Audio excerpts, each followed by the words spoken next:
The world can break a heart in a single moment, and mend it just as quickly, though Eleanor Ashworth did not yet know this truth on the grey April afternoon when her life would begin its slow, inexorable turn towards something she had long ceased to believe possible. The rain had stopped an hour before, leaving Hyde Park washed clean and glistening, the stones of the pathway dark with moisture, the leaves of the ancient oaks still heavy with droplets that fell like tears when the wind stirred their branches. Eleanor sat alone on a bench, partially hidden by shrubbery near the Serpentine, her grey dress marking her as a woman of reduced circumstances, though anyone who looked closely might have noticed the quality of its cut, the quiet elegance that poverty had not yet stripped from her bearing. She had come here because it was the anniversary of her father's death, because this was the path where Jonathan Ashworth had walked with her when she was a child, pointing out the ducks and the swans, and telling her stories of the ships that had made his fortune, ships that now lay at the bottom of distant seas, along with every hope she had once harboured for her future. The grief had overtaken her without warning, rising up from some deep place she thought she had sealed away, and now she wept with her gloved hand pressed to her mouth to stifle the sound. Her large grey eyes swimming with tears she could not stop, her chestnut hair beginning to slip from its careful chignon as her shoulders shook. She did not hear the approaching footsteps, did not notice the tall figure of the man walking with a small boy, until a child's voice, clear and carrying in the rain-washed air, pierced through her private sorrow. "Papa, why is that lady crying?" the boy asked, and Eleanor's head came up sharply, mortification flooding through her as she met the eyes of a stranger. "She looks like Mamma did in her portrait, but sadder." The man had frozen mid-stride, his hand still clasping his son's smaller one, and Eleanor found herself staring into eyes of such deep blue they appeared almost black, set in a face of severe aristocratic beauty, dark hair silvered at the temples, broad shoulders held with the rigid control of a man unaccustomed to displaying emotion.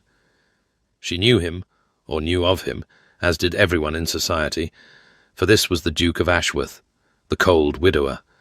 the man whose first wife had died in scandal and who had not smiled since, if the whispers were to be believed. Their eyes held for a long, suspended moment, and Eleanor saw something flicker in his gaze, something that might have been recognition of a kindred wound, before she rose abruptly, her cheeks burning with shame, and murmured an apology that came out barely above a whisper. She fled before he could speak, her boots splashing through puddles she did not see, aware only of the need to escape, to hide, to nurse her humiliation in private, as she had nursed every other wound these past 3 years. Behind her, the Duke of Ashworth stood motionless on the rain-slicked path, watching her retreat until she disappeared from view, and when his son tugged at his hand and asked if they should help the sad lady, he found he had no answer to give. Eleanor returned to her lodgings as the last grey light of afternoon faded into evening, her grey dress damp at the hem from puddles she had not bothered to avoid in her haste to escape the park, and Harriet Dalton was waiting for her at the door of their modest sitting-room, her sharp eyes taking in Eleanor's pallor, the tracks of tears still visible on her cheeks, the way her chestnut hair had slipped further from its careful chignon during her flight through the streets. "Come, child," Harriet said, her voice carrying that particular blend of briskness and tenderness that had been Eleanor's comfort since childhood, and she guided her former charge to the worn chair nearest the meagre fire, pressing a handkerchief into her trembling hands. The room was small, the furniture shabby but clean, the wallpaper faded to an indeterminate shade that might once have been rose or might once have been cream, and outside the single window the rain had begun again, pattering against the glass with a sound like whispered secrets,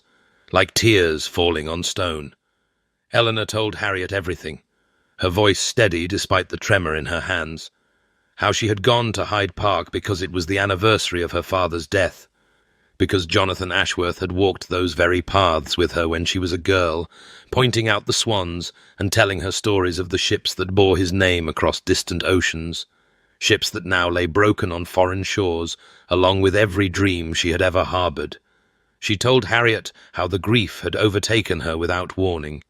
how she had wept on that bench like a child,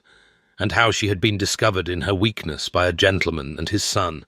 a small boy who had asked with innocent clarity why she was crying, who had said she looked sadder than his mother in her portrait. "The Duke of Ashworth," Harriet said quietly, and Eleanor nodded, fresh shame burning in her cheeks, for she had recognized him even through her tears.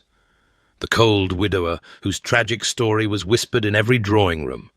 and now he had seen her at her lowest, a weeping woman in a grey dress with nothing left to her name but her dignity, and she had lost even that. The conversation turned, as it always did in these dark evenings, to the circumstances that had brought them to these cramped rooms, to her father's death 6 months past, and the final collapse of the debts that had been mounting since the loss of his ships, to the sale of their home and the dispersal of their servants, and the slow, inexorable diminishment of everything Eleanor had once taken for granted. Harriet had stayed when she might have sought employment elsewhere, had refused any discussion of wages, had declared with characteristic firmness that she would not abandon the child she had raised simply because fortune had turned its face away. Their funds would not last another 3 months, Eleanor knew, and she had received one offer of marriage from an elderly merchant named Mr. Crane, who had made clear he wanted a decorative young wife and domestic convenience, whose eyes had lingered on her figure while he spoke of household management and wifely duties. She had refused him, though she wondered now if pride was a luxury she could no longer afford. "There was another offer once," Eleanor said, and her hand drifted to the hollow of her throat, 2 fingers pressing against the pulse that beat there, a gesture Harriet knew well. "Clarence Pemberton offered me pretty words and promises of devotion, and I believed everyone. 3 years ago, at the Hartwell Spring Ball, Eleanor had stood on the dance floor in a gown of pale blue silk, her father's fortune still intact, her future bright with possibility, and Clarence had approached her with that handsome face, those soft hands, that smile that never quite reached his eyes. "I find I must withdraw my offer of marriage, Miss Ashworth," he had announced, loudly enough for the surrounding couples to hear, his voice carrying over the music like a death knell. "Surely you understand. I cannot be expected to ally myself with a sinking ship, however pretty its figurehead." He had turned his back on her and walked away, leaving her standing alone as whispers erupted around her, as the floor seemed to tilt beneath her feet, as everything she had believed about love and loyalty crumbled to ash. "Not all men are mercenary," Harriet said gently, but Eleanor shook her head, her fingers finding the gold locket that hung hidden beneath her bodice, the locket that held her mother's portrait, the only treasure she had left. "I will not hope," she said, and her voice was quiet but certain, the voice of a woman who had learned her lessons in the cruelest of schools. Hope is the cruelest wound of all. The Duke of Ashworth's London townhouse stood in Mayfair like a monument to generations of wealth and power, its stone facade grey and imposing in the pale morning light, and within its walls Henry Blackwell sat in his study 2 days after the encounter in Hyde Park, unable to concentrate on the documents spread before him, his mind returning again and again to grey eyes swimming with tears, to a face of quiet dignity even in distress, to the way she had fled from him, as though his very presence was an intrusion upon her private grief. He told himself it was merely Thomas who kept the memory alive, for the boy had asked no fewer than 7 times since that afternoon whether the sad lady was feeling better now, whether someone had helped her, whether she had anyone to bring her tea and tell her stories when she was frightened, and each question had lodged itself beneath Henry's ribs like a splinter he could not remove. He rose from his desk and moved to the window looking out at the street below where carriages passed and ladies walked with their maids, and he caught the faint scent of sandalwood from the soap he used, a scent that seemed to cling to everything in this room, to the leather of the chairs and the wood of the shelves and the very air he breathed. He was irritated with himself, deeply and thoroughly irritated, for he had learned long ago not to trust his judgment about women, not after Sophia, not after the beautiful lies she had told him with her beautiful mouth, not after he had believed every word and been made a fool before all of London. And yet something about this stranger's grief had felt genuine in a way Sophia's practiced tears never had. Something in the resigned set of her shoulders, the way she had pressed her hand to her mouth as though ashamed of her own sorrow, the way she had apologized for weeping, as though her pain was an imposition upon the world. He summoned his solicitor, Mr. Fletcher, and made inquiries that he told himself were merely practical, merely the due diligence any sensible man would undertake when a stranger had captured his son's attention. The information returned swiftly, for Fletcher was efficient and discreet. Miss Eleanor Ashworth, daughter of the late shipping merchant Jonathan Ashworth, once engaged to Lord Clarence Pemberton, Viscount Ridley, who had broken the engagement publicly when the Ashworth fortune collapsed, announcing on a ballroom floor that he could not be expected to ally himself with bankruptcy. Now living in reduced circumstances with a former governess as companion, her reputation spotless, her character known for intelligence and kindness, her situation desperate, though she bore it with dignity. Henry sat alone after Fletcher departed, a glass of brandy in his hands that he did not drink, the amber liquid catching the firelight as he turned the glass slowly, thinking of Thomas, who needed a mother's gentle influence, thinking of his own empty house and the succession that required an heir, thinking of the loneliness he refused to name, but that sat heavy in his chest on nights when the silence grew too loud. He thought of grey eyes that held sorrow but not self-pity, and before he could talk himself out of it, before his caution could reassert itself, he ran his hand through his hair in a gesture he did not notice, and took up his pen to write a letter that was formal and proper and utterly practical, a letter that was also, though he would not admit it even to himself, the first impulsive thing he had done in years. The letter arrived on a morning when the rain had finally ceased, and pale sunlight struggled through the clouds above London, and Eleanor stood in the cramped sitting-room of their lodgings with the paper trembling in her hands, reading the words once, twice, 3 times, certain that she had misunderstood, that this was some cruel jest designed to raise her hopes only to dash them more thoroughly than before. The Duke of Ashworth, one of the wealthiest and most powerful men in England, the very gentleman who had witnessed her weeping in Hyde Park like a child, was offering her marriage. The letter was formal, almost cold in its precision, each word chosen with the care of a man who did not waste syllables on sentiment. He stated plainly that he required a wife for practical reasons, a mother for his son, a mistress for his household, a duchess to manage the social obligations his position demanded. He did not speak of affection. He did not speak of love. He offered her his name, his protection, and his word that she shall never be made to feel small again. He requested a meeting to discuss terms, if she was amenable. Eleanor's hands shook so violently that the paper rustled like dry leaves in autumn wind, and she sank into the worn chair by the cold hearth, her grey eyes fixed on those final words, as though they might rearrange themselves into something she could comprehend. Harriet read the letter with pursed lips and sharp eyes that missed nothing, and when she looked up her expression was cautiously optimistic in a way that made Eleanor's chest tighten with something dangerously close to hope. "The Duke of Ashworth," Harriet said slowly, "is stern and private, rumoured to be cold since his first wife's death, but I have never heard him called cruel. His reputation is one of honour, if not warmth." She urged Eleanor to at least meet with him, to hear his terms, to consider what such an arrangement might mean for their future. Eleanor resisted, her fingers drifting to the hollow of her throat where her pulse beat too quickly, afraid of hope, afraid of another humiliation, afraid of standing before a powerful man and being found wanting once more. But practicality won, as it always did in these desperate times. Their funds would not last another 3 months, and she had no other options,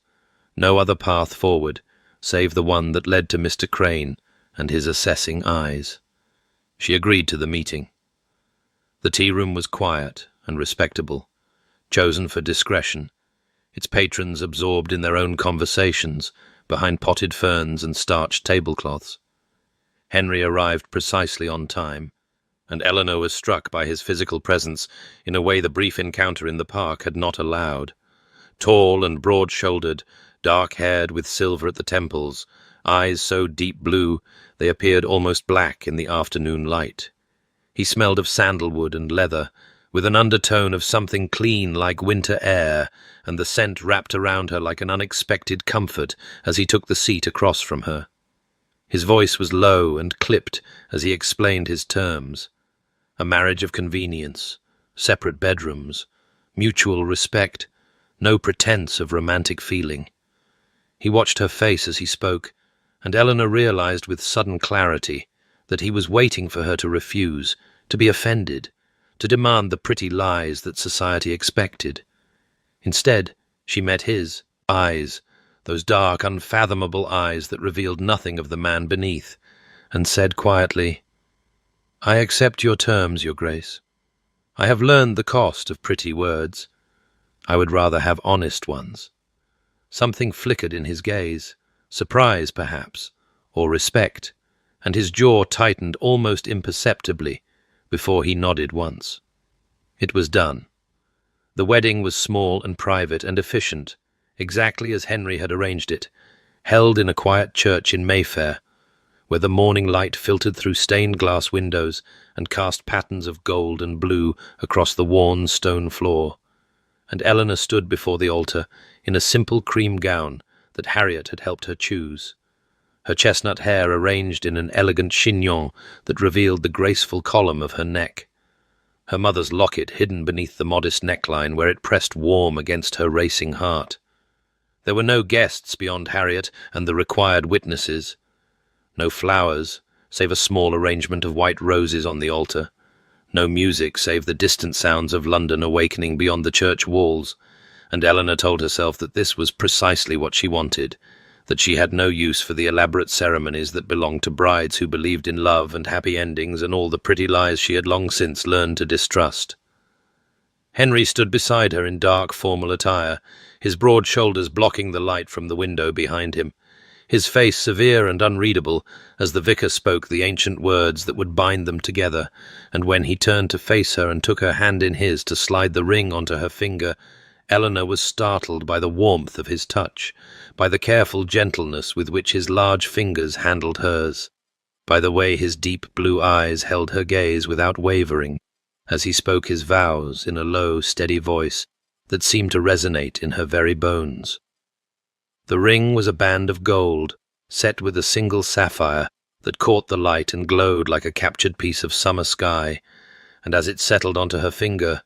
Eleanor felt something shift in her chest, some wall she had built beginning to tremble though she would not let it fall. She spoke her own vows clearly, her voice steady, despite the pounding of her heart, and when the vicar pronounced them man and wife, Henry offered her his arm with formal precision and said simply, "Duchess," and the word sounded strange in his clipped voice, foreign and grand, and somehow terrifying in its finality. They were married, and she was safe, and she told herself firmly that this was enough, that safety was all she had ever truly wanted, that the flutter in her chest when his hand brushed hers was merely nerves and nothing more. The carriage ride to Blackwell Park took several hours through countryside that grew increasingly beautiful as London fell away behind them, rolling hills and ancient forests and villages, with thatched roofs and church spires, reaching toward a sky that had cleared to pale spring blue, and Thomas sat with them in the carriage, bouncing with excitement as he chattered about his pony named Bramble and his nursery with its view of the lake and the gardens, where he was learning to identify every flower with the help of the head gardener, Mr. Shepherd. Henry answered his son's endless questions with a patience that surprised Eleanor, his voice softening almost imperceptibly when he spoke to the boy, his large hands gentle when he steadied Thomas against the swaying of the carriage, and Eleanor found herself watching him when she thought he would not notice. studying the way the silver at his temples caught the light, the way his jaw relaxed when Thomas made him almost smile, the way he looked out the window sometimes, as if seeing something beyond the passing countryside, something distant and unreachable and sad. He caught her watching once, their eyes meeting across the carriage, and neither looked away immediately, the moment stretching between them like a held breath until Eleanor felt warmth rise to her cheeks and turned hastily to the window, her heart beating too quickly, her fingers pressed to the hollow of her throat in the gesture she could not seem to break. Blackwell Park, when it finally came into view, took her breath away entirely, the estate spreading before them like something from a dream she had never dared to have. Rolling grounds of emerald green dotted with ancient oaks, whose branches reached toward the sky like supplicating arms, a grand house of honey-colored stone that glowed warm in the afternoon light, gardens stretching toward a distant lake that sparkled silver beneath the sun, and a conservatory whose glass walls glinted like diamonds against the darker green of the surrounding hedges. This was her home now, she realized with a shock that made her grip the edge of her seat, this vast and beautiful place where generations of Blackwells had lived and loved and died, where she would be mistress of more rooms than she could count, where servants whose names she did not yet know would look to her for guidance and direction. The enormity of it threatened to overwhelm her, to crush her beneath the weight of expectations she was not certain she could meet. And when the carriage finally stopped before the great front doors, and Henry descended first to hand her down, his grip on her elbow was steady and warm and somehow reassuring, his touch lingering a moment longer than strictly necessary before he released her and stepped back. Harriet, arriving in the second carriage with the luggage, observed this small exchange with sharp eyes that missed nothing, and later, when they were alone in the suite of rooms that would be Eleanor's private domain, she said quietly, "Mark my words, child, that man has not looked at anyone the way he looks at you. He may not know it yet, but he will." The gardens of Blackwell Park unfolded before Eleanor like a living tapestry 3 days after her arrival, and she walked the gravel paths with Thomas's small hand tucked trustingly in hers as he chattered about every bush and bloom they passed, pointing out the pond where he had once caught a frog, and the ancient oak whose lowest branch he was learning to climb with the help of the head gardener, Mr. Shepherd, who Thomas assured her was very patient and never scolded even when he slipped. Eleanor found herself charmed by the boy's openness, by the way he shared his small kingdom without reservation or guile, and she recognized in his eager face something of the child she herself had once been,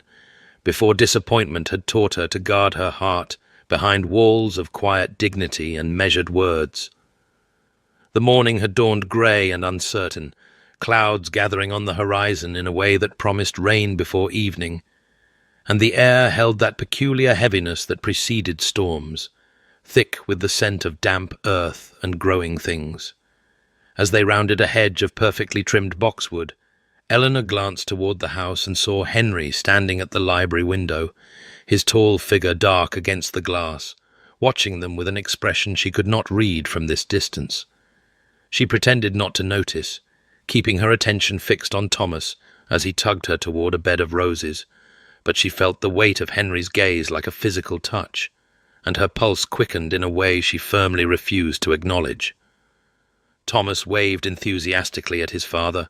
his whole arm swinging with the abandon of childhood, and though Henry did not wave back, Eleanor noticed that he did not turn away either, his silhouette remaining at the window until they passed beyond the hedge and out of sight. When Thomas was called inside for his lessons by his governess, Miss Clara Beckett, Eleanor continued walking alone, drawn by some instinct she did not examine toward the conservatory she had glimpsed from the carriage on her first day. Through the glass walls, she could see flowers in brilliant colours, hothouse blooms that defied the grey English weather, and among them, rising like pale stars against the green, a profusion of white camellias in full and glorious bloom. Eleanor stopped on the path, her breath catching in her throat, her hand rising unbidden to press against her chest where her mother's locket lay hidden beneath her bodice. White camellias had been her mother's favourite flower, and they had become Eleanor's own, a secret devotion she rarely spoke of because the memory was too precious, too tender to share with those who might not understand. She had not seen so many since childhood, since the conservatory of her father's house before everything had been lost, and the sight of them now, unexpected and abundant, made her eyes sting with tears she would not shed. "White camellias," she murmured softly, almost to herself, her voice barely above a whisper. "How beautiful." She did not know that Henry had left the library window and crossed the lawn with silent purpose, that he stood now only a few feet behind her, close enough to hear her whispered words, close enough to see the way her fingers trembled against her bodice. The path near the conservatory was slicked with rain from the previous night, the stones dark and gleaming where water still pooled in the crevices, and Eleanor, distracted by the flowers and the memories they stirred, did not watch her footing as carefully as she should have. Her boot slipped on a wet stone, and she stumbled forward with a small gasp of alarm, certain she would fall, already bracing for the impact of gravel against her palms.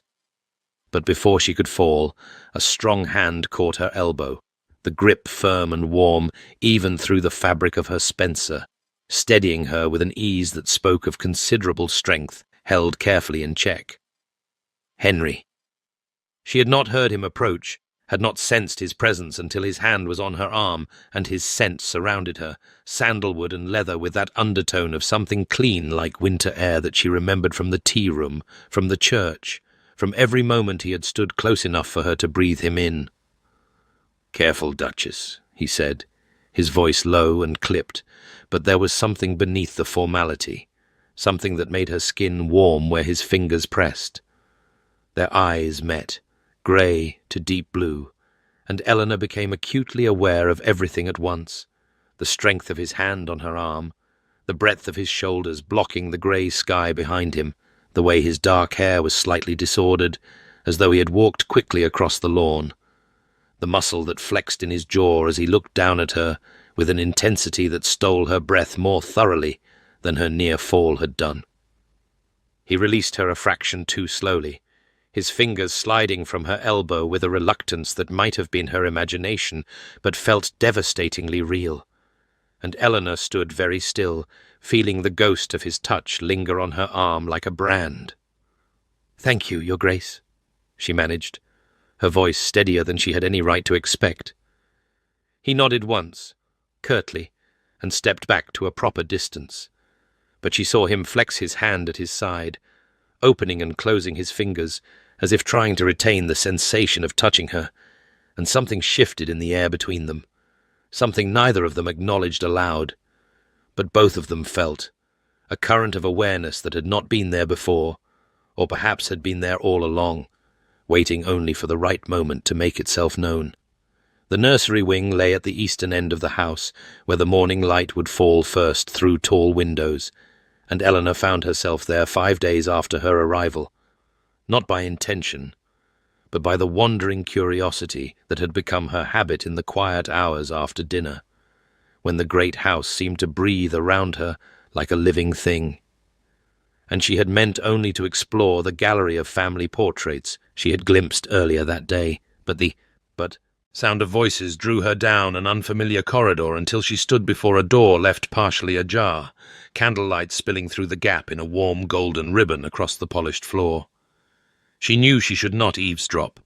knew that whatever passed between father and son in this private hour was not meant for her ears.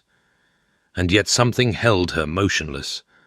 some instinct that whispered she was about to witness something important, something that would change the careful architecture of distance she had built around her heart.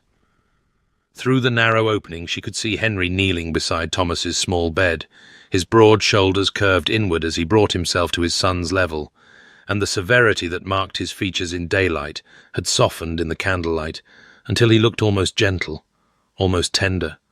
almost like a different man entirely,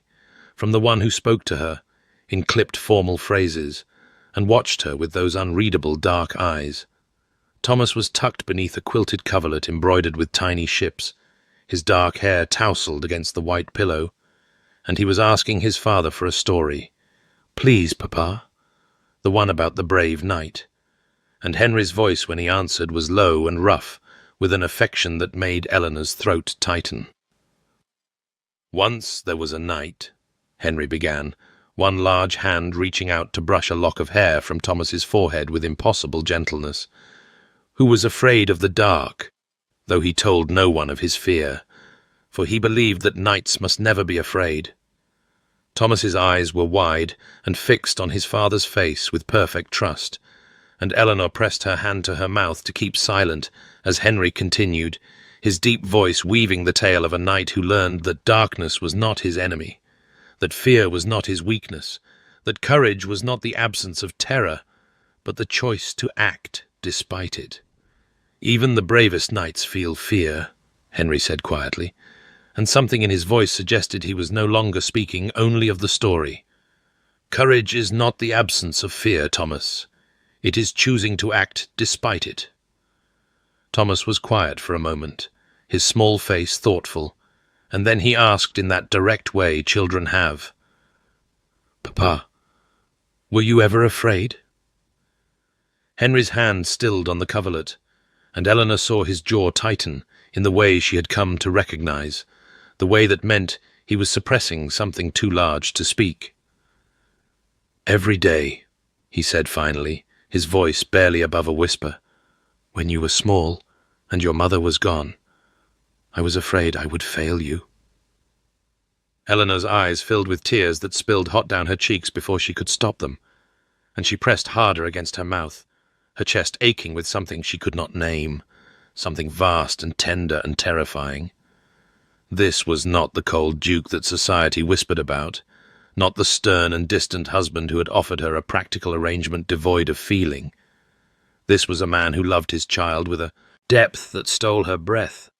who admitted to fear and failure with an honesty that shattered every assumption she had made about him. She retreated silently before either could discover her presence, her slippered feet making no sound on the carpet as she fled to her own sitting room where the fire burned low and her book lay abandoned on the chair where she had left it hours ago. She sat before the flames, but did not see them, her mind filled instead with the image of Henry kneeling beside his son, his voice gentle, his hand tender,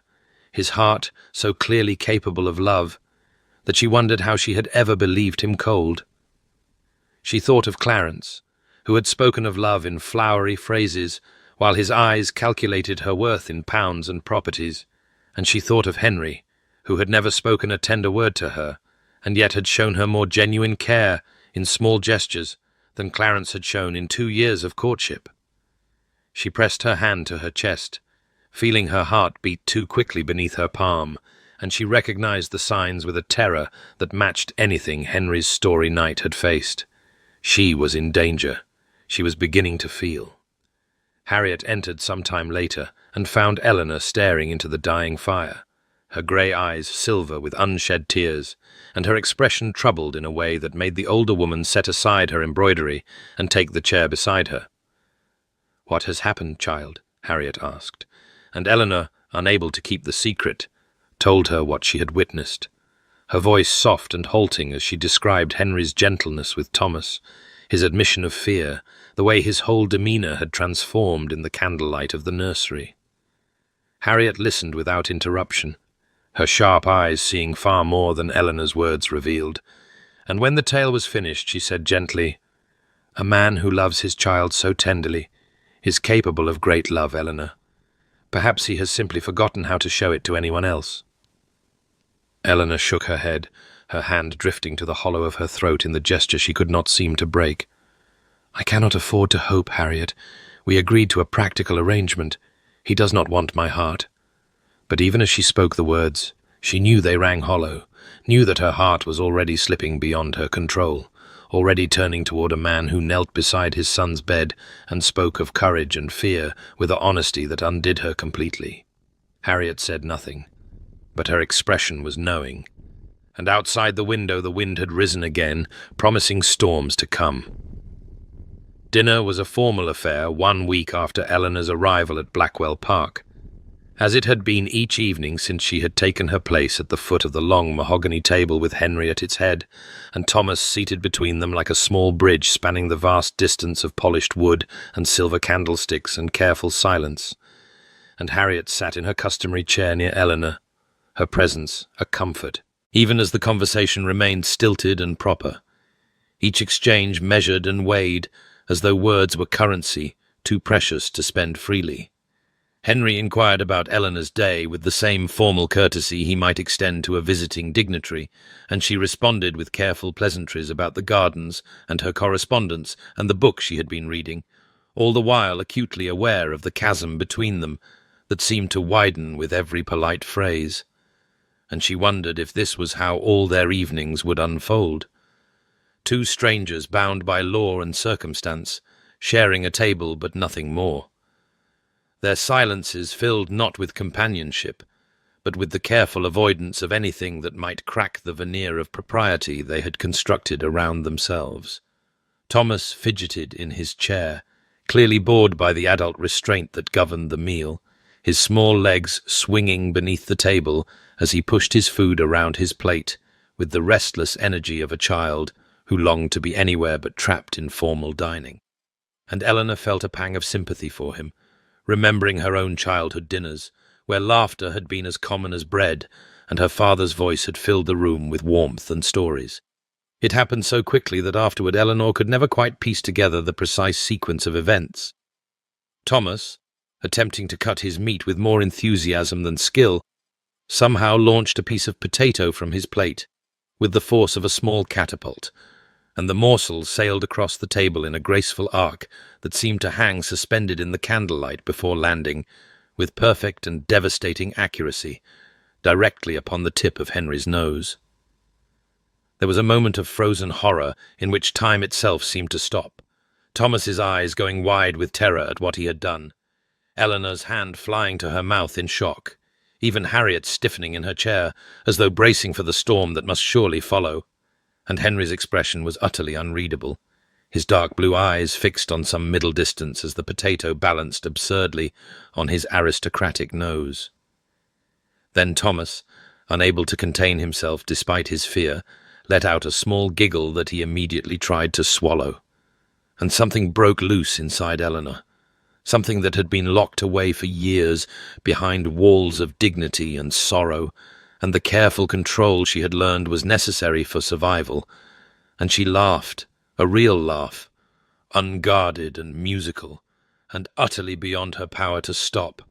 the sound spilling from her like water from a broken dam, and she pressed her hand harder against her mouth, but it did nothing to stem the tide of mirth that shook her shoulders and brought tears to her eyes. Henry stared at her across the length of the table, the potato still perched ridiculously on his nose, and something extraordinary happened. The corner of his mouth curved upward just slightly, just enough to transform his severe features into something almost boyish, almost warm. And his eyes, when they met hers, were not the deep black of his guarded moments, but the clear summer blue she had glimpsed only in rare and precious instances. He removed the potato from his nose with immense dignity, setting it carefully on the edge of his plate as though it were a matter of no consequence whatsoever. But his eyes remained fixed on Eleanor's laughing face with an intensity that made her breath catch even through her mirth. And she saw in his expression something she had never seen directed at her before, something that looked almost like wonder. After dinner, they retired to the drawing-room, where the fire crackled warmly against the rising wind outside, and Thomas was permitted to stay up late as a reward for providing such memorable entertainment. Settling himself on the carpet near the hearth with his collection of toy soldiers, while Eleanor and Henry took chairs that were, she noticed, closer together than they had ever sat before, close enough that she could smell the familiar sandalwood and leather of him, close enough that if she reached out her hand, she might almost touch his sleeve. Harriet observed from across the room with her embroidery forgotten in her lap, her sharp eyes missing nothing of the changed atmosphere between husband and wife, and Eleanor felt the weight of that knowing gaze, but could not bring herself to care, not when Henry turned to her and said quietly, his voice pitched low enough that only she could hear. "You have a lovely laugh, Duchess. I had not heard it before." The warmth that bloomed in Eleanor's chest at his words was almost painful in its intensity, and she found herself tilting her head slightly to the right as she answered, her grey eyes warming to silver in the firelight. "I had not had occasion to use it, Your Grace." Their eyes met and held, and something passed between them in that moment, something unspoken but understood, an acknowledgement that the careful distance they had maintained was beginning to crumble, that the practical arrangement they had agreed upon was transforming into something neither of them had anticipated. Thomas made battle sounds with his soldiers, oblivious to the shift occurring above his head, and outside the wind rose higher, promising rain before morning, but Eleanor barely noticed, too consumed by the warmth in Henry's summer sky eyes and the almost smile that still lingered at the corner of his mouth, a smile that seemed meant for her alone. The days at Blackwell Park folded one into another, like the pages of a book Eleanor found herself reluctant to close, and she settled into her role as Duchess with the ease that surprised her, moving through the great house with growing confidence as the household staff, initially watchful and reserved, began to warm to her quiet competence and genuine interest in their lives and labours, and she learned their names one by one, committing each to memory along with the small details they shared. The housekeeper, Mrs. Morton's daughter, who was expecting her first child, the footman, James, whose mother was ill in the village, the cook,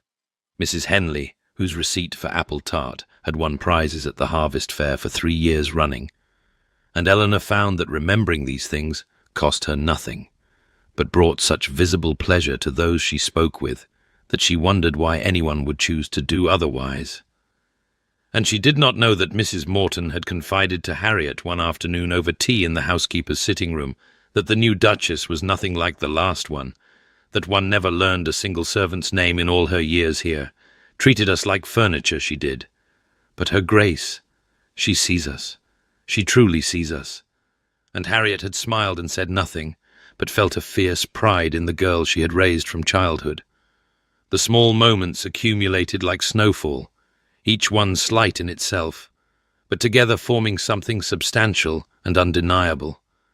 And Eleanor began to notice that Henry appeared at breakfast each morning now, though she had learned from Mrs. Morton that he had previously taken that meal alone in his study for years, and he would look up from his correspondence when she entered and nod in greeting, and sometimes he would ask her opinion on matters of the estate, tenant disputes that required delicacy, charitable donations to the village church and school, improvements to the cottages that housed the families who worked his lands, and he listened to her answers with genuine attention, his dark blue eyes fixed on her face as she spoke, and she found herself thinking more carefully about her responses, because he seemed to value them, seemed to weigh them as worthy of consideration, and this was a gift she had not known she craved until it was given. One morning she mentioned in passing, almost without thinking, that she found the morning room rather chilly despite the fire, and she thought nothing more of it until that afternoon, when she entered to find that a new fire screen had been installed, positioned to better direct the warmth toward the chair she favoured, and the chair itself had been replaced with one upholstered in deep blue velvet, softer and more comfortable than its predecessor, and Henry said nothing about it when she saw him at dinner, did not even glance at her when she sat in her usual place at the foot of the table, but she touched the soft velvet of her new chair and felt her heart turn over in her chest with something that felt dangerously like tenderness. She spent an afternoon in the library some days later, losing herself in the poetry she had always loved, and she found a volume of Wordsworth bound in worn leather that fell open naturally to a familiar poem, and she read aloud softly, thinking herself entirely alone in the quiet room with its smell of old books and beeswax, her voice barely above a whisper as she spoke the words she had loved since girlhood. A perfect woman, nobly planned, to warn, to comfort and command. And she did not know that Henry had paused outside the door on his way to his study, that he stood motionless in the corridor with his hand gripping the doorframe until his knuckles whitened. His eyes closed as he listened to her voice give life to verses that seemed to describe everything he had not known he was seeking. And when she finished and silence fell, he slipped away before she could discover him. But later that evening, when she returned to the library, she found the book had been moved to a small table beside her favorite chair, a silk ribbon marking the page she had been reading, and she told herself it meant nothing, that a servant must have tidied it, that she was foolish to imagine otherwise. But that night she dreamed of blue eyes warming to the color of summer sky, and she woke with her hand pressed to her racing heart, and the certain knowledge that she was losing a battle she had never intended to fight. The storm announced itself long before it arrived, the afternoon sky darkening to the color of bruised plums as clouds gathered above Blackwell Park with the weight of something inevitable. And by the time evening fell, the wind had risen to a howl that rattled the windows in their frames and sent the servants scurrying to secure shutters and check the fires. And Eleanor found herself restless in a way she could not name, pacing her sitting room, while Harriet watched with knowing eyes, until finally she declared she would seek a book from the library to settle her mind, though in truth she did not know what she sought, only that the storm outside seemed to echo something turbulent within her own chest. The library was not empty when she arrived, though she had expected it to be at this late hour, and she paused in the doorway when she saw Henry standing at the tall windows with his back to the room, his figure silhouetted against the flash of lightning that split the sky, and there was something in the set of his shoulders, something in the stillness of his posture, that made her hesitate on the threshold, as though she had stumbled upon a private grief. A glass of brandy sat untouched on the table beside his usual chair, amber liquid catching the firelight, and he did not turn when she entered, though she knew he was aware of her presence, knew it in the way his spine straightened almost imperceptibly, and when he spoke his voice was rough in a way she had never heard it, stripped of its usual clipped formality. "Storms kept Sophia awake," he said, and the name hung in the air between them like smoke, the first time he had spoken of his first wife directly to Eleanor, and she remained still in the doorway, scarcely breathing, sensing that something important was unfolding in this storm-dark room. She hated them, said they made her feel trapped, and I would sit with her through the night while she wept and raged, believing myself a devoted husband, believing that my presence brought her comfort. Laughed, a sound utterly without humor, and lightning flashed again, illuminating the hard line of his jaw. "I was a fool, Duchess, the greatest fool in England, and I did not even know it." Eleanor moved into the room slowly, drawn by his pain despite her better judgment,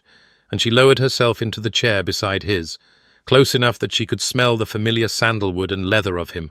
close enough that if she reached out she might touch his sleeve. But she did not reach out,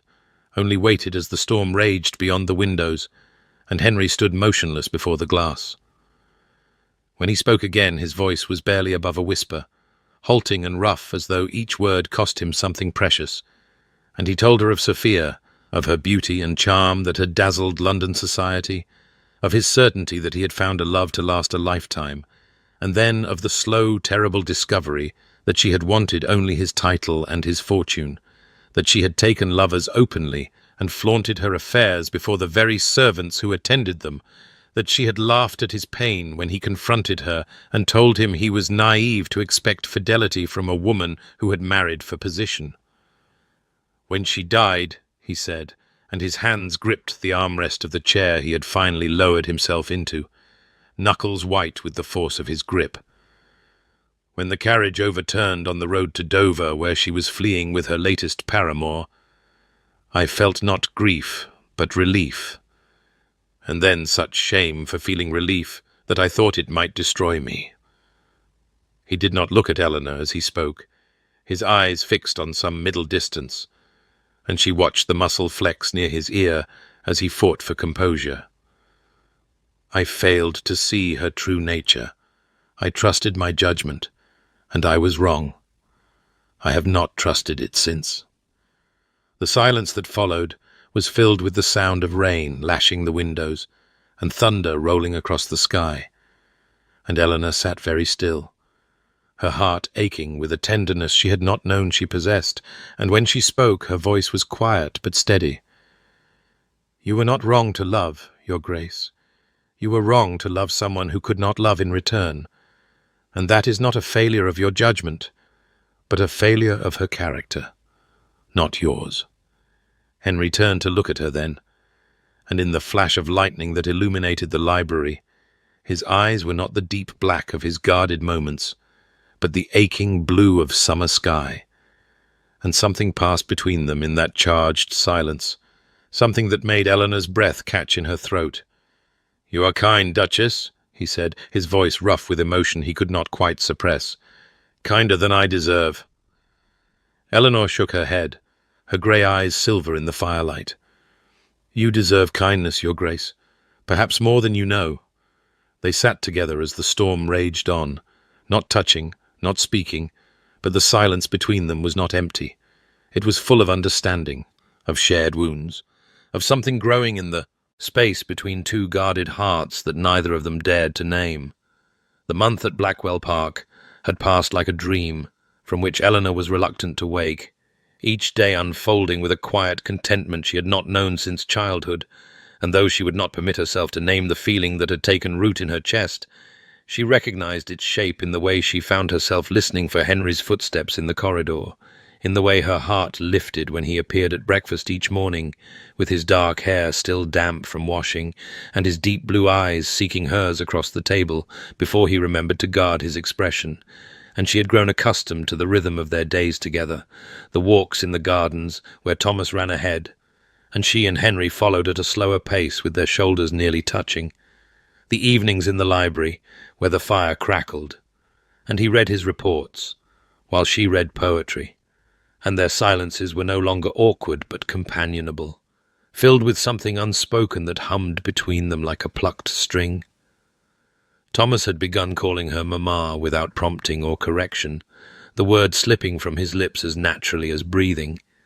and each time he said it, Eleanor felt her heart swell painfully with a love she had not expected to feel for this bright-eyed boy who had his father's observant nature, but had not yet learned to hide his tender heart. And she would catch Henry watching when Thomas climbed into her lap for a story, or reached for her hand during their walks, his expression unreadable, but his eyes that deep summer sky blue that she had come to recognize as something other than coldness.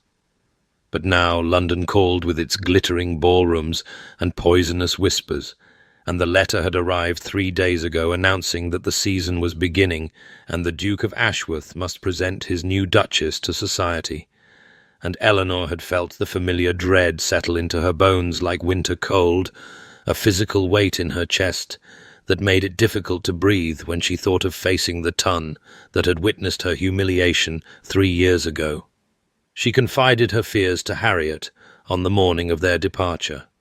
Standing in her sitting room with her travelling dress half buttoned and her hands trembling as she spoke of Clarence Pemberton and his cruel smile, of the whispers that would follow her through every ballroom, of the possibility that she might encounter him and his wife and be forced to pretend that his betrayal had not shattered something essential within her.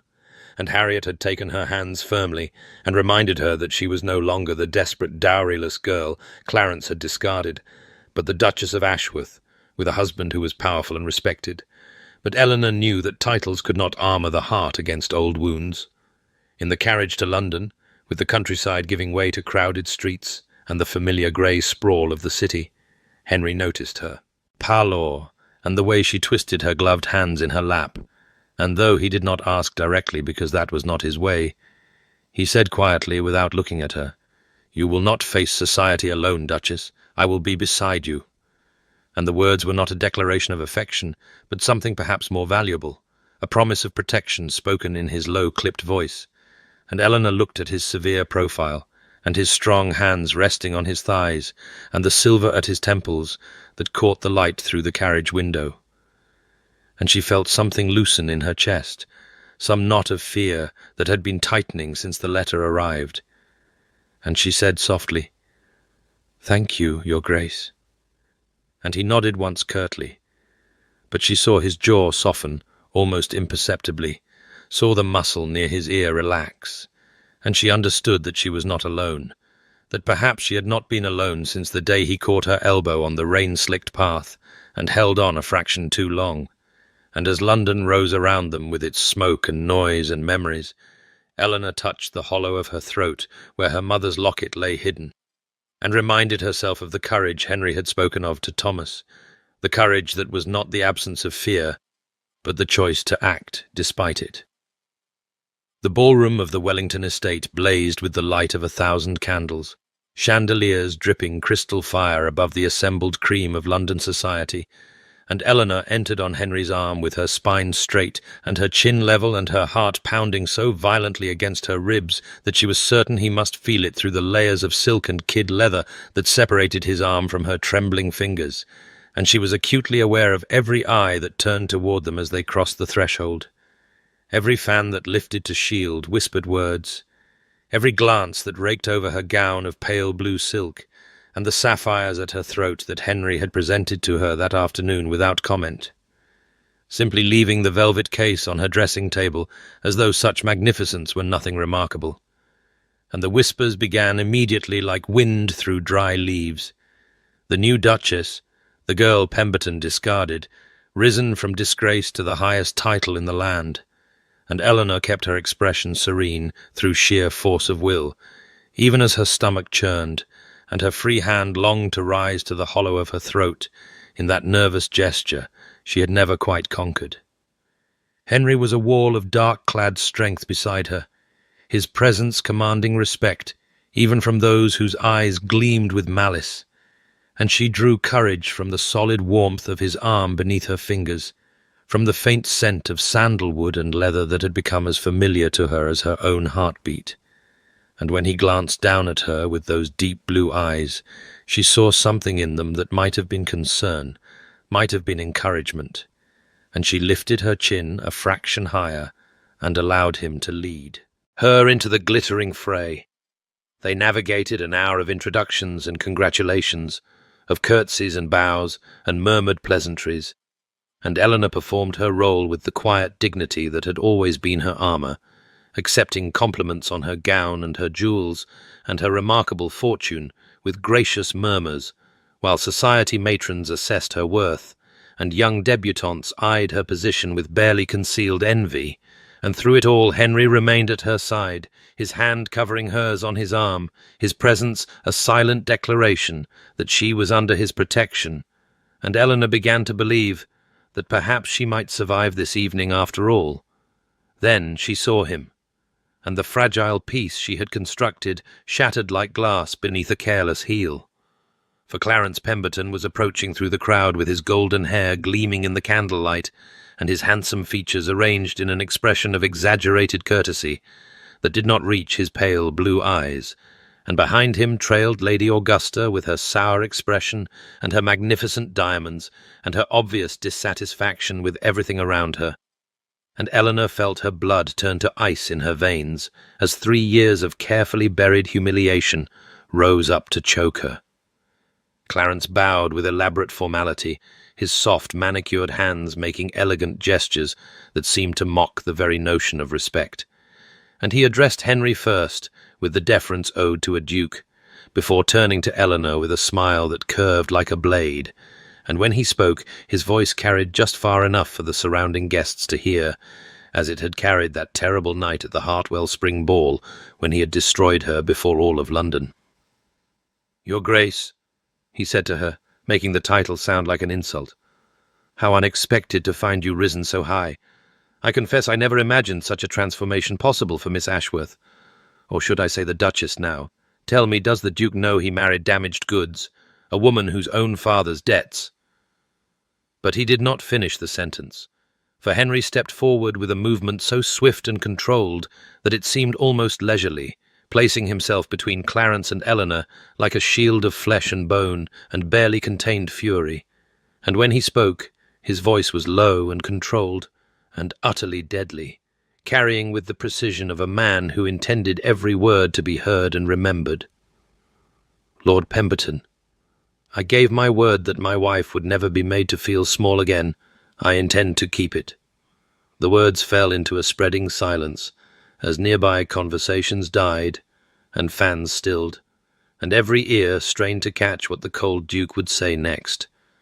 And Henry continued in that same terrible, measured tone. You discarded a woman of intelligence and dignity and worth because you lacked the character to see beyond a balance sheet. That failure was yours, not hers, and now you stand before me in my presence insulting the Duchess of Ashworth. His eyes were black ice, his jaw set like granite, and Eleanor watched Clarence's face drain of colour as the full weight of the Duke's displeasure settled upon him like a physical blow. You are not welcome in any house where I am received. You are not welcome to speak to my wife, or to look at my wife, or to speak her name. If I hear that you have done so, I will ensure that every door in England closes to you. Do I make myself clear?" Clarence stammered something that might have been an apology or a protest, his handsome face ugly now with fear and resentment, and he bowed jerkily and retreated through the crowd that parted before him like water before a sinking stone. And Lady Augusta followed with her diamonds flashing, and her expression twisted with something that might have been bitter envy or might have been reluctant respect as she cast one last glance at Eleanor over her shoulder. The whispers that rose in their wake were of a different tenor now, awed and speculative. The Duke defended his Duchess, the Duke loves his wife, and Eleanor stood frozen with tears pricking her eyes and her heart so full she thought it might burst from her chest. And when Henry turned back to her, his expression had softened almost imperceptibly, the ice in his eyes thawing to that summer sky blue she had come to treasure, and he offered her his hand with a formality that could not quite hide the tenderness beneath. "Shall we dance, Duchess?" he asked, as though nothing of consequence had occurred, as though he had not just destroyed a man's social standing to defend her honour, and Eleanor placed her trembling hand in his, and allowed him to lead her onto the floor where the orchestra was beginning a waltz, and as his arm came around her waist and his hand engulfed hers, and they began to move together through the candle-lit splendour of the ballroom, she allowed herself for the first time to believe that she might matter to him, that the practical arrangement they had made might have become something far more precious. And when she looked up into his face and found him watching her with an intensity that stole her breath, she knew with sudden devastating certainty that she was no longer in danger of falling in love with her husband, for she had already fallen, completely and irrevocably, and there was no climbing back. The carriage ride back to the London townhouse passed in a blur of lamplight and shadow, and Eleanor sat beside Henry in a silence that hummed with everything unspoken, her heart still racing from the dance they had shared, from the way his hand had rested at the small of her back as he guided her through the waltz, from the warmth in his eyes when he looked down at her that was nothing like the cold Duke society whispered about. And when they arrived, and he handed her down from the carriage, his fingers lingered on hers for a breath longer than propriety demanded, and she felt the ghost of his touch all the way up the stairs to her private sitting room where Harriet was waiting with tea and sharp, knowing eyes. Eleanor sank into the chair by the fire, still wearing her pale blue silk and the sapphires that felt warm against her throat, and she pressed her hand to her chest where her heart refused to slow its frantic beating. And Harriet watched her for a long moment before setting down her embroidery and saying in that practical voice that had guided Eleanor through every trial of her life, "A man who defends you before the world, child, has already declared himself. The words are merely formality." And Eleanor shook her head, even as tears pricked her eyes, because she wanted so desperately to believe it, and yet could not quite allow herself to hope, not when hope had wounded her so deeply before, not when she had sworn to herself that she would accept security and companionship and expect nothing more. But the memory of Henry's voice, low and deadly as he destroyed Clarence Pemberton, with nothing but words and the weight of his displeasure, would not leave her, nor would the image of his face when he turned back to her and offered his hand to dance, as though he had not just upended her entire understanding of their arrangement. And she touched the hollow of her throat, where her mother's locket lay hidden beneath the sapphires, and whispered, "He made me a promise, Harriet.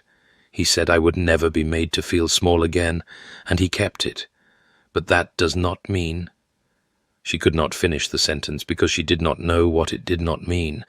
did not know anything anymore except that her heart had betrayed her completely, and she was in love with her husband, wholly and irrevocably, and the knowledge was both terrifying and exhilarating in equal measure. A soft knock came at the door, and Eleanor's breath caught as Henry's voice, low and rough in a way she had never heard it, said through the wood, "I wanted to ensure you were well, Duchess. The evening was eventful." And she rose on trembling legs and crossed to the door and opened it to find him standing in the hallway with his cravat loosened and his dark hair slightly dishevelled, as though he had run his hand through it, that gesture she had come to recognize as suppressed emotion, and his deep blue eyes searched her face with an intensity that made her pulse stutter. "I am well, Your Grace," she managed, her voice barely above a whisper. "Thanks to you." And something flickered in his expression, something that looked almost like longing before he shuttered it away, and he nodded once and said, "Sleep well, Eleanor," using her Christian name for the first time since their wedding, and the sound of it on his lips was sweeter than any endearment Clarence had ever offered. And then he was gone, his footsteps retreating down the corridor, and Eleanor closed the door and leaned against it with her hand pressed to her racing heart, while Harriet smiled quietly into her embroidery and said nothing at all. The days following the Wellington ball passed in a strange, suspended state for Eleanor, each hour weighted with significance she could not quite name, and she found herself watching Henry with new eyes as they moved through the rituals of the London season together, attending dinners and musicales and afternoon calls where society observed them with barely concealed fascination, the whispers now tinged with something that sounded almost like admiration, for the tale of the Duke's defence of his Duchess had spread through drawing-rooms and clubs like wildfire,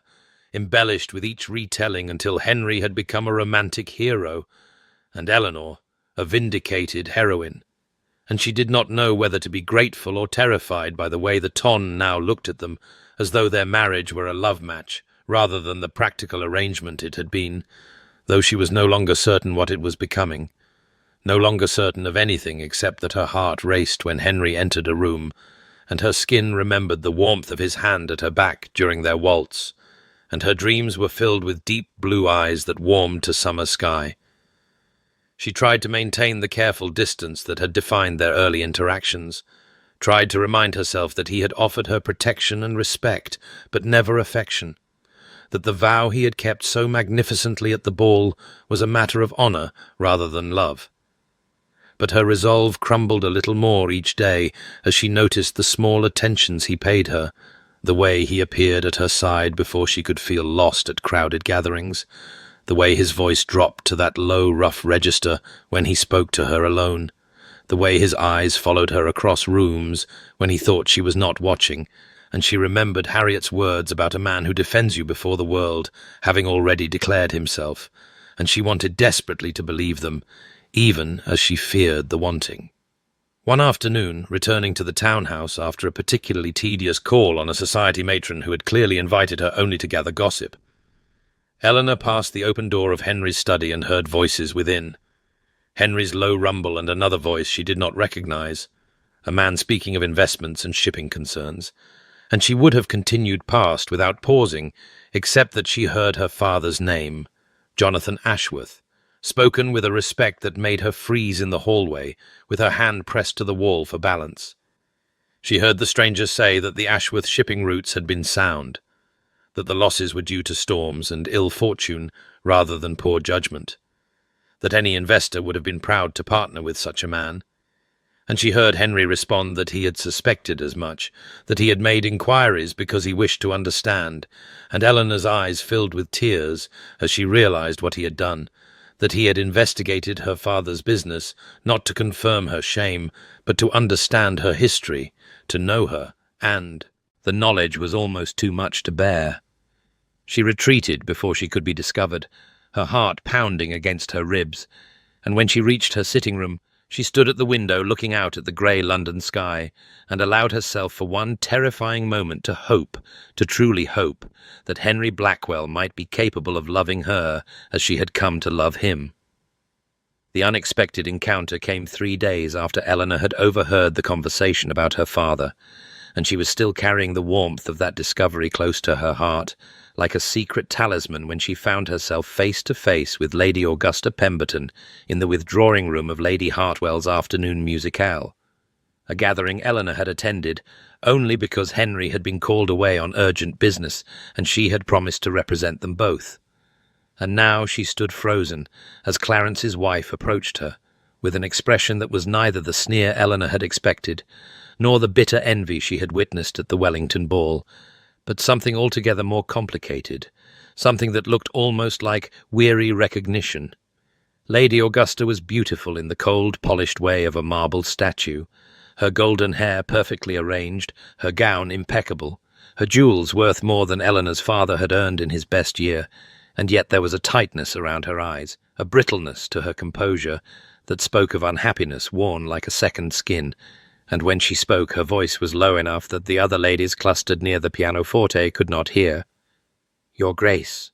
Lady Augusta said, and the title held no mockery, only a kind of tired acknowledgment.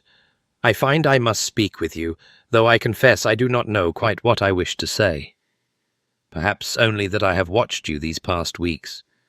watched the way your husband looks at you when he thinks no one is observing. Watch the way you have risen from the ashes of the disgrace my husband visited upon you. And I find myself thinking thoughts I never expected to think." Eleanor's hand drifted to the hollow of her throat, that familiar gesture of uncertainty, but she did not retreat, did not look away from the sharp intelligence in Lady Augusta's pale eyes, and after a moment she said quietly, "What thoughts are those, Lady Pemberton?" The other woman's laugh was soft and bitter as winter wind. "That you escaped him, Your Grace, that whatever pain he caused you that night 3 years ago, it was a mercy. Compared to the alternative, I was not so fortunate, though I thought myself so clever at the time, so triumphant when I secured his proposal and his title and his handsome face. I did not understand then that a man who values only gold will never see the woman who wears it, will never offer anything but the cold comfort of purchased things." Eleanor felt something shift in her chest, a loosening of old anger, old hurt, as she looked at this woman who had everything Eleanor had once envied, and nothing. Eleanor now possessed no warmth, no tenderness, no husband who remembered small details and acted on them without acknowledgement, no husband who defended her before the world and called her by her Christian name in the quiet of the hallway, and she found herself reaching out to touch Lady Augusta's gloved hand with a gentleness that surprised them both. "I am sorry," Eleanor said, and meant it. "I am sorry for us both, for what he took from each of us in different ways." And Lady Augusta's eyes glistened for just a moment before she blinked the moisture away and straightened her spine and became once again the cold, polished wife of Viscount Ridley. But something had passed between them, an understanding, a shared recognition of wounds that had shaped them differently, but come from the same source. And when Eleanor returned to the townhouse that evening, she found Henry waiting for her in the drawing-room, his dark eyes searching her face with that intensity that still made her pulse stutter, and she told him of the encounter, of the strange, sad connection she had forged with the woman who had married the man who had destroyed her. And Henry listened in silence, his jaw tight with that muscle flexing near his ear that she had learned to recognize. And when she finished, he said only, "You have a generous heart, Eleanor, more generous than most would be in your place." And the way he said her name, low and rough with something that sounded almost like wonder, made her breath catch and her grey eyes warm to silver with the hope she could no longer deny. The storm that had been threatening all day broke over London that evening with a fury that rattled the windows of the townhouse and sent servants scurrying to check the shutters. And Eleanor sat alone in the library where she had retreated after dinner, a volume of poetry open in her lap, though she had not turned a page in nearly an hour. Her thoughts too full of Henry to leave room for Wordsworth, too full of the way he had said her name the night before, the way his voice had dropped to that rough, tender register that she had come to recognize as something he reserved for her alone. and she was so lost in her reverie that she did not hear the door open, did not sense his presence until the scent of sandalwood and leather reached her, and she looked up to find him standing just inside the threshold, his dark hair disrupted as though he had run his hand through it. That gesture, she had learned, meant he was feeling something he could not easily express, and for a long moment neither of them spoke. The silence between them charged with everything that remained unspoken, while lightning illuminated the library in brilliant flashes, and thunder rolled across the sky like a herald, announcing something momentous. "I did not mean to disturb you," Henry said, his voice low, but he did not move to leave. And Eleanor found herself rising from her chair, the book sliding forgotten to the cushion, her heart beating so violently she was certain he must hear it even above the storm. "You are not disturbing me," she said, and her voice came out steadier than she had expected, though her hand drifted to the hollow of her throat in that unconscious gesture of uncertainty, and she saw his eyes follow the movement, saw something flicker in their depths that made her breath catch. He crossed the room toward her with the deliberate stride of a man who had made a decision, and when he stopped before her, he was close enough that she could see the silver threads at his temples, close enough that the warmth of him reached her through the space between them, and when he spoke his voice was rough with emotion she had never heard from him before. "I find I cannot continue as we have been," he said, and Eleanor's heart plummeted even as it raced, certain he meant to send her away, certain that she had imagined everything. But then he continued, his words halting as though each one cost him something precious. "I find that the arrangement we made is no longer sufficient, that I have come to want things I swore I would never want again, that I have come to feel things I believed myself incapable of feeling, and I do not know how to speak of such things, Eleanor. I have never known how to speak of them, but I find I must try, or I shall go mad with the weight of what I am carrying."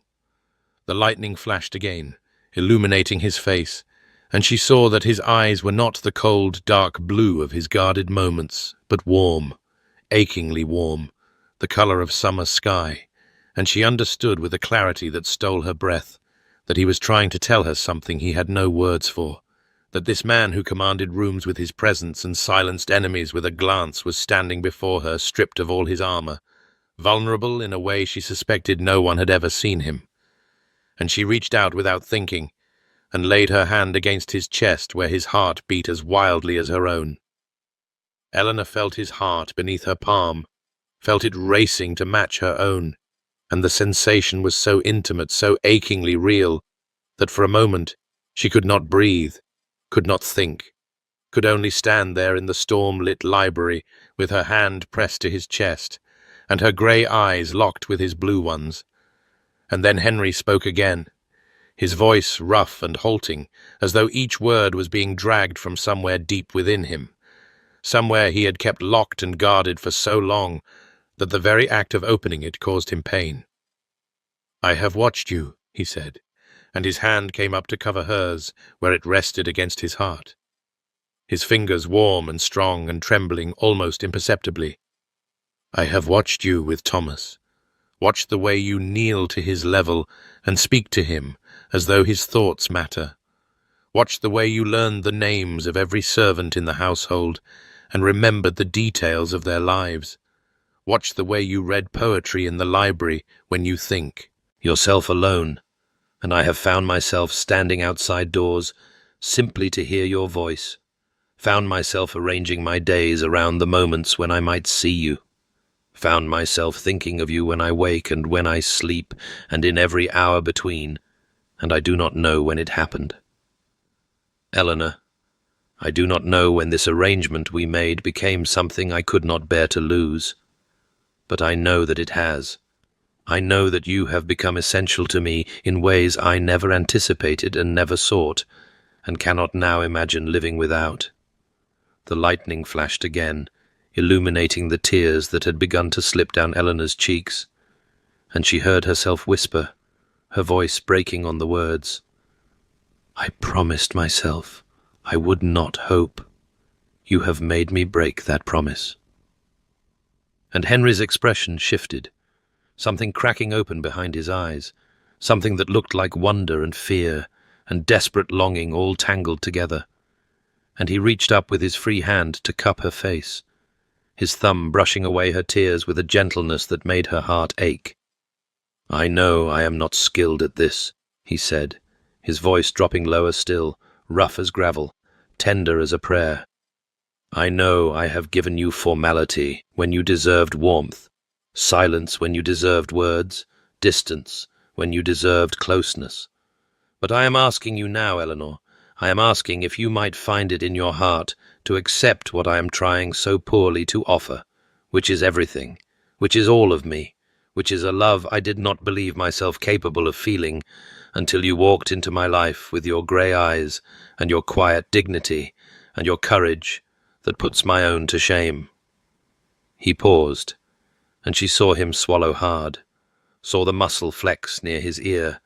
saw him run his hand through his hair in that gesture she had come to recognize as the sign of emotion too great to contain.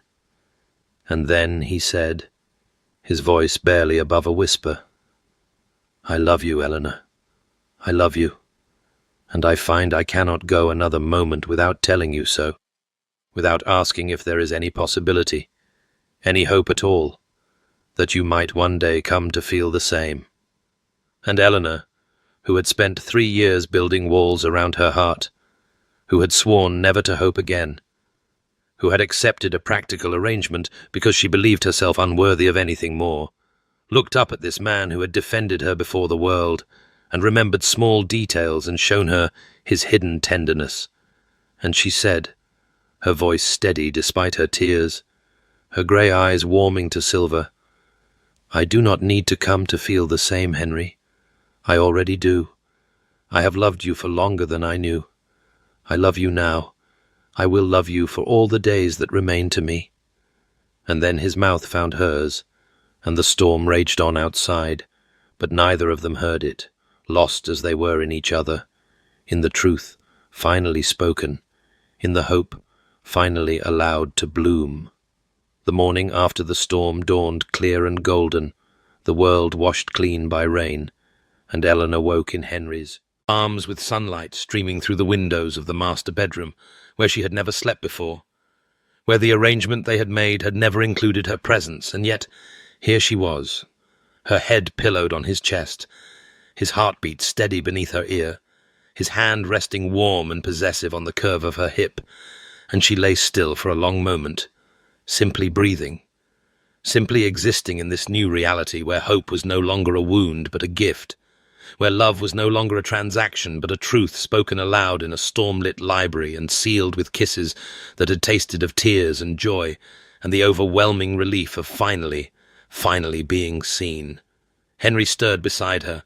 and she felt his lips press against her hair, felt the rumble of his voice in his chest as he murmured her name, just her name, Eleanor, spoken with such tenderness that her eyes filled with tears all over again, and she tilted her face up to find him watching her with those eyes that were no longer guarded, no longer the cold, dark blue of a man who had armored his heart against the world, but warm, achingly warm, the color of summer sky, the color she had come to recognize as the truth of him that he showed only to her. They rose late and descended to breakfast together, and if the servants noticed that the Duchess emerged from the Duke's chambers rather than her own, their faces showed nothing but carefully concealed satisfaction, and Eleanor caught the housekeeper exchanging a meaningful glance with the butler that spoke of wages won and hopes fulfilled, and she felt warmth bloom in her chest at the realization that the household had been watching, waiting, hoping for exactly this. Harriet was waiting in the morning room when they entered, her embroidery in her lap and her sharp eyes taking in everything, the way Henry's hand rested at the small of Eleanor's back, the way Eleanor's grey eyes had warmed to silver and stayed there, the way they moved together now as though the distance that had once separated them had simply ceased to exist. And when Eleanor met her former governess's gaze, Harriet smiled, that knowing smile that had seen through pretense since Eleanor was a child, and said quietly, "Did I not tell you, child, that man has not looked at anyone the way he looks at you? He did not know it then, but he knows it now. And Eleanor felt tears prick her eyes again as she crossed the room to embrace the woman who had been mother and friend and counsel through her darkest years, whispering her thanks against Harriet's shoulder, while Henry watched with an expression of such unguarded tenderness that Eleanor's heart turned over in her chest. Later that morning, Thomas burst into the drawing-room, where Eleanor sat reading, his small face alight with excitement, and he threw himself into her arms, crying, "Mamma! Mamma! Papa says we are to have a picnic in the garden, all three of us together." And over his tousled dark head, Eleanor met Henry's eyes where he stood, in the doorway, and she saw in his gaze the same wonder she felt, the same grateful disbelief that this was real, that this was theirs, that the practical arrangement they had made had somehow, impossibly, become everything neither of them had dared to hope for. The weeks that followed their declaration unfolded like the pages of a story Eleanor had never dared to imagine for herself, each day bringing new discoveries about the man she had married and the life they were building together.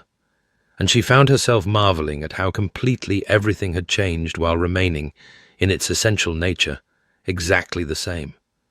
For Henry was still the man who showed his love through action rather than flowery words. Still the man who remembered small details and acted upon them without acknowledgement. Still the man whose jaw tightened when he suppressed emotion, and whose hand ran through his dark hair when he allowed himself to feel. But now these gestures were accompanied by others, by the brush of his fingers against hers when they passed in hallways, by the way he would pause in doorways simply to look at her as though memorizing her face, by the low murmur of her name, spoken like a prayer, when they lay together in the darkness of the master bedroom that had become their shared sanctuary. The season continued around them, a whirl of balls and dinners and afternoon calls, and Eleanor navigated it all with a confidence she had not known she possessed, her spine straight and her chin level, not from practiced dignity born of necessity, but from the genuine assurance of a woman who knew herself loved, who knew that the man beside her would step between her and any threat, social or otherwise, without hesitation or regret. Society watched them with fascination, the whispers now carrying a different tenor entirely, for the tale of the Duke's defence of his Duchess had spread through London's drawing-rooms like wildfire, embellished with each retelling until it had achieved the status of legend, and wherever Eleanor went she felt the weight of curious gazes, some envious, some admiring, all acknowledging that the girl Clarence Pemberton had discarded had risen not merely to a title, but to something far more rare and precious, a marriage that appeared, against all expectation, to be a genuine love match. Thomas flourished in the warmth of their happiness, his small face bright with the security of a child who knows himself surrounded by love. And Eleanor found herself treasuring the moments when the three of them were together, Henry's severity softening as he watched his son, her own heart full to bursting with gratitude for this family she had never expected to claim as her own. Harriet observed it all with the knowing satisfaction of a woman whose predictions had proven true, and one afternoon, finding Eleanor alone in the morning room of the London townhouse, she settled into the chair beside her former charge and said quietly, her sharp eyes gentle with affection, "You have become the woman your mother always hoped you would be, child. Not merely a duchess, but a woman who knows her own worth, and has found a man worthy of her heart." And Eleanor felt tears prick her eyes as she reached for the locket that rested against her skin. The locket that now held not only her mother's portrait, but a pressed white camellia, placed there by Henry's own hands on a morning when he had found her in the conservatory and had said, his voice rough with the emotion he still struggled to express, that he wanted her to carry something of their life together, close to her heart always. The years that followed wrote themselves across the pages of Eleanor's life in ink of gold and silver, in the laughter of children, and the quiet moments of a love that only deepened with time. And as she stood one autumn afternoon in the garden of Blackwell Park, with the afternoon light slanting through the ancient oaks, and the scent of rain-washed earth rising around her, She marveled at how completely the world had transformed since that grey April day, when she had wept alone on a bench in Hyde Park, never imagining that sorrow would prove to be the doorway to joy. Thomas was 12 now, tall and serious like his father, but with a warmth that came more easily to him, and he stood beside his younger siblings in the garden, helping little Catherine gather fallen leaves, while baby William toddled between them on unsteady legs. And Eleanor watched them with a heart so full she thought it might overflow, these children who called her mother. This family she had never dared to dream would be hers. Henry emerged from the house and crossed the lawn toward her, and even after all these years, the sight of him still made her breath catch. The silver at his temples more pronounced now, the severity of his features softened by the happiness that had become his constant companion. And when he reached her side, he did not speak, but simply took her hand, his fingers intertwining with hers in that gesture that had become as natural as breathing, and together they watched their children play in the golden light. She thought sometimes of Clarence Pemberton, who had grown bitter and small in his loveless marriage, whose name was spoken in drawing-rooms with pity rather than respect, and she felt not triumph but something closer to gratitude, for his cruelty had set her on the path that led to Henry,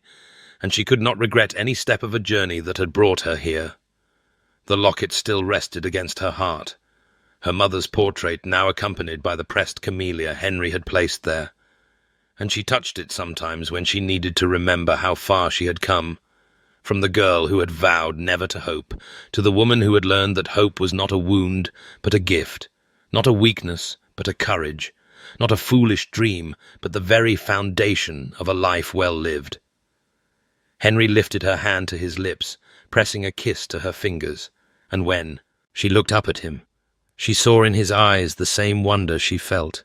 the same grateful disbelief that this was real, that this was theirs, that love had found them both when they had ceased to look for it, and had proven itself not in grand declarations, but in the accumulation of ordinary moments, in morning light and evening fires, in the weight of a child's hand and the warmth of a shared silence, in the simple, profound miracle of being truly known and truly loved. Thank you for walking this path with Eleanor and Henry, for believing in love that grows from respect and trust, for understanding that the deepest happiness often comes not from the fulfillment of our expectations, but from the grace of discovering something far better than we ever dared to imagine.